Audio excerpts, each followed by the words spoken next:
dengan tidak digentarkan, ayat 28, sedikit pun oleh lawanmu. Sekali lagi, ini lawan kita bukan torang deng torang. Meskipun tidak bisa dipungkiri bahwa kita dengan kita kadang ada konflik, ya. Amsal katakan, besi menajamkan besi, manusia terhadap sesama. Bagi mereka semua itu adalah tanda kebinasaan, tetapi bagi kamu tanda keselamatan, dan itu datangnya dari Allah. Ayat 29. Sebab kepada kamu dikaruniakan bukan saja untuk percaya kepada Kristus, melainkan juga untuk menderita untuk Dia. Haleluya.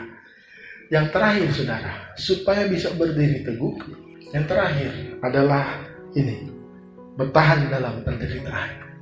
Saudara, ini saya katakan berita yang agak aneh sekarang.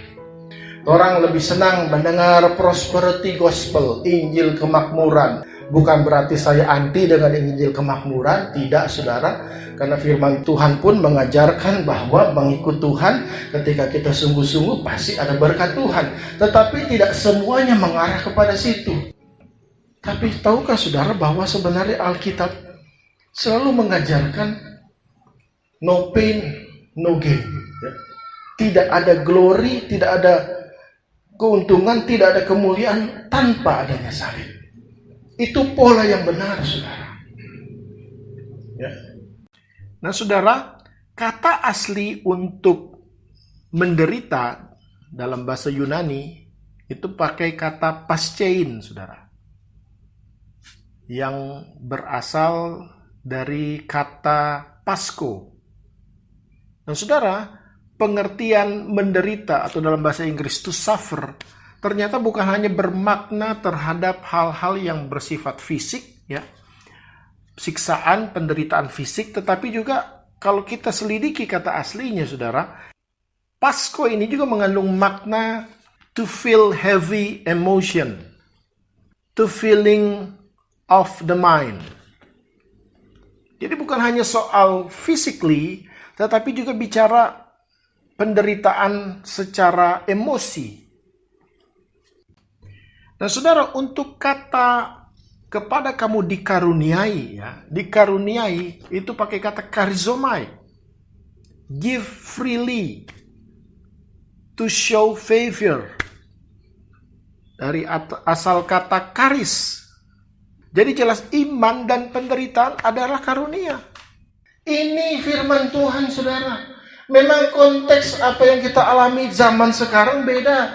Di zaman gereja mula-mula, penderitaan gereja mula-mula itu makanan hari-hari, saudara. Bahkan jemaat, kalau kita lihat, kita mau jujur, jemaat zaman itu tidak nikmati apa-apa. Bahkan mati syahid itu biasa.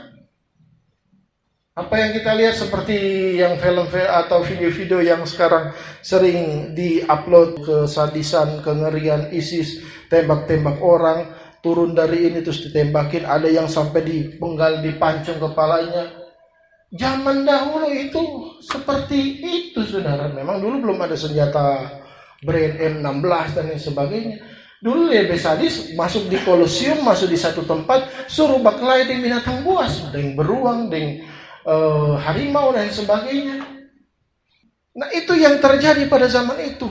Konteks sekarang memang berbeda, tetapi bukan berarti meninggalkan esensi daripada kebenaran bahwa mengikut Tuhan tanpa penderitaan. Tidak, saudara. Tadi juga kita sudah lihat, penderitaan bukan secara fisik saja, tetapi secara mentally, emotionally. Karena bahasa aslinya juga menjelaskan akan hal itu, saudara. Kadang-kala memang Tuhan luaskan seperti itu.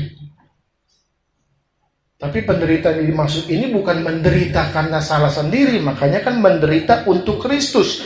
Untuk Dia dikatakan, ya.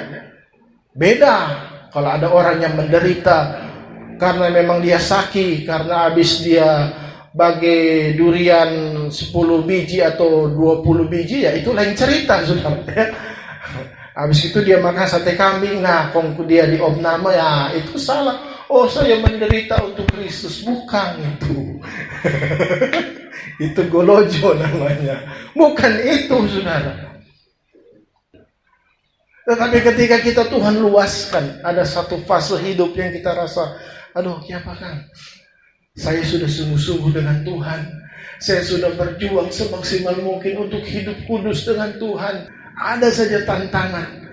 Ya meskipun mungkin bukan soal ada yang bilang begini, saudara, wah kalau hamba Tuhan yang senior, apa yang top, yang pendeta besar, ya mungkin godaannya bukan soal keuangan lagi, saudara, bukan soal daerah minus, kemudian persembahannya cuma sekian, ya. Bukan itu, lain, saudara. Salib mereka berbeda. Artinya yang saya mau katakan bahwa mungkin ada orang yang mengeneralisir bahwa salib itu soal ekonomi, soal keadaan sulit dan sukar.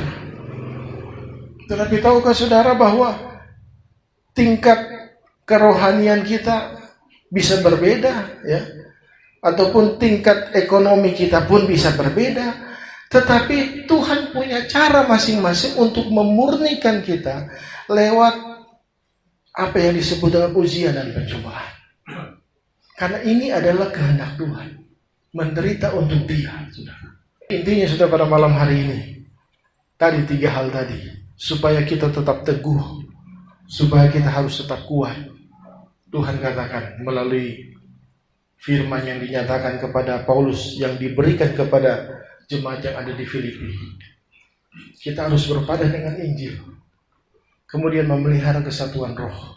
Dan yang ketiga, ketika kita alami penderitaan, cobaan, ujian, tetap kuat di dalam Tuhan. Karena itu cara Tuhan memurnikan kita. Haleluya.